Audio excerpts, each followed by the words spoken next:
we could all do with a do-over. I remember 2 or 3 situations in particular, and the first one happened to me at Disney World while I was standing in line to go on the ride Space Mountain. We were with kids and relatives, and everybody was brave except for maybe one. And I went on the ride. And I'd like a do-over where I step out of line and don't go on the ride. I remember getting in the car several years ago with Joyce and turning to her and saying, we shouldn't go, it's icy, it's slippery. I got a bad feeling about this, and we went anyway. Bumped the car in front of us. I'd like a do-over where I say, it's icy, it's slippery, we're not going, and I get out of the car and don't bump the car in front of me. Every one of us has a need for a do-over, maybe a conversation we recently had. Maybe it's one of those situations where we believe with all of our heart and soul that if we could do something again, we would do better the second time. We need a do-over. Lent is about the opportunity for a do-over. To be able to go to God and say, I've made a mistake. I'd like a do-over. And if you can't actually do it over, it's an opportunity perhaps to ask God's forgiveness and mercy for the mistake you've made with the commitment not to repeat that same action or behavior. There are times when it would be in my best interest for my jaws to be sewn shut.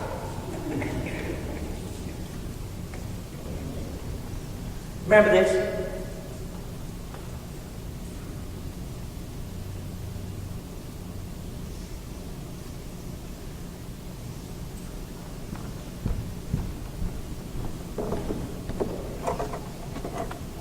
Anybody want to put it back in the tube? Do-over comes out of the things that we say, and even when we can get forgiveness and mercy, the truth is that it's already been said and can never be taken back. All of us could benefit from a do-over. I had an interesting week. I was working on the computer in the office, which of course they have perfected. And yet this is the consistent message that shows on my screen. You're not connected to a network. Fix connection problems. I gotta tell you folks, this week my whole life felt like that. They could have added, Stephen, you are not connected to a network. Fix connection problems. And I suspect that I'm not the only one. I have a feeling that there might have been 1 or 2 of you that have spent the whole week going, this thing's gonna work. Now you're getting a new computer. The guy, when we bought our new computer, winked at me and said, if you happen to spill coffee on it, you get a new one. I thought, what if you throw the thing out the window? I didn't say it, but I thought it. Again and again we have experiences, the normalcy of life. And what goes through our head is, I'm due for a do-over. Maybe a moment, maybe an hour, maybe a week, maybe a month, even for a few of you, maybe a lifetime. I'm really impressed with the singer-songwriter Cher, who, by the way, is back. She's releasing a new album. She's on all of the TV shows, singing one of her new hits, which I think speaks to our Lenten experience. The title of the song is I Hope You Find It. The lyrics talk about somebody that vanishes off the face of the earth from all of their friends and family to go on a long journey to discover what they're looking for in life. It reminds me of one of our teenagers who once said, I think I need to travel Europe to find myself. I said, try your room.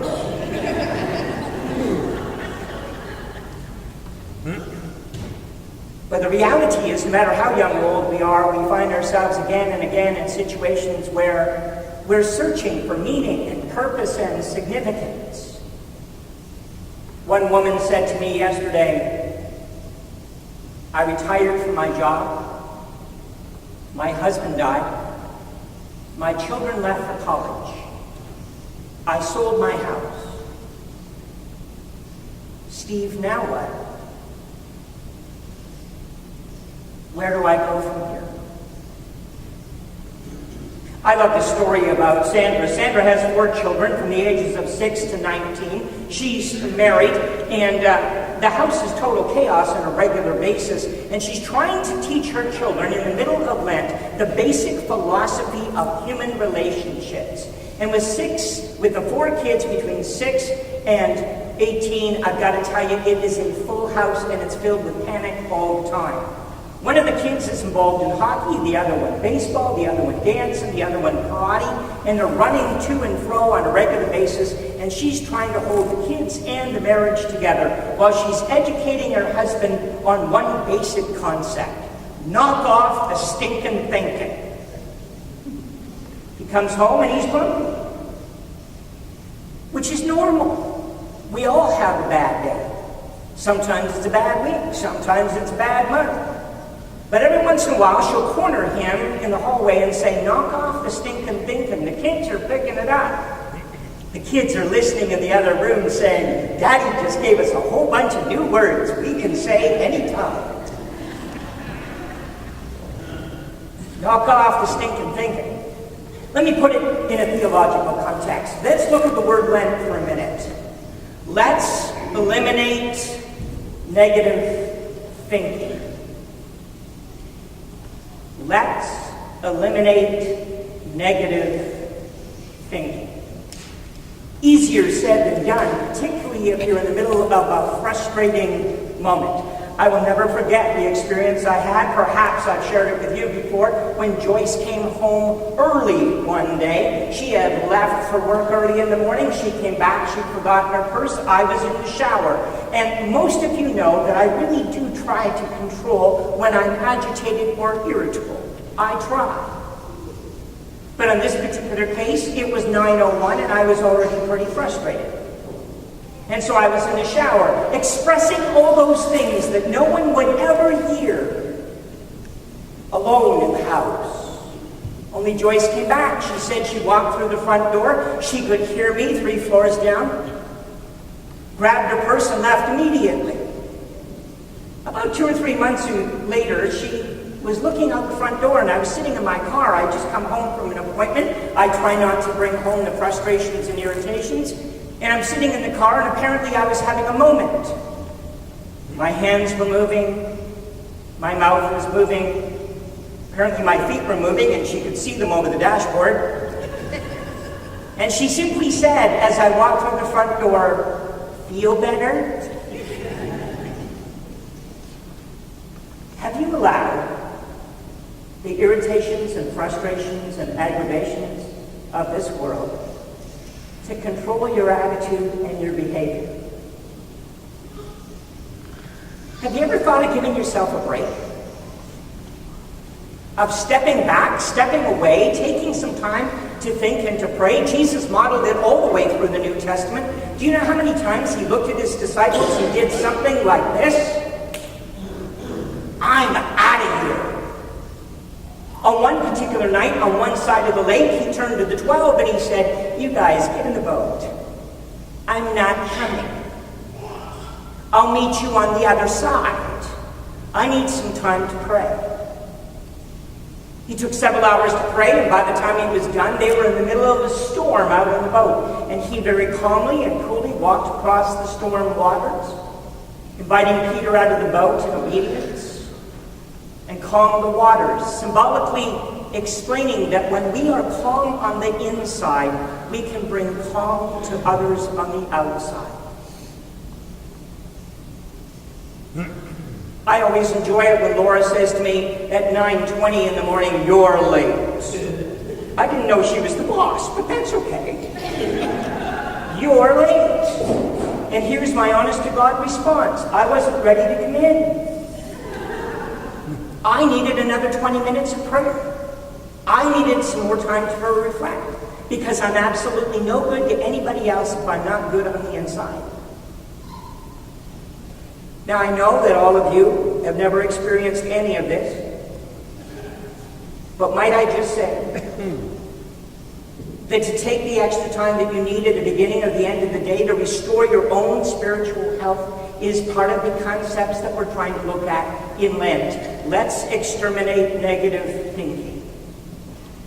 The way to exterminate that is to get healthy on the inside and prepare yourself for the very best. I began to tell you the story about the woman with the 4 children and the marriage.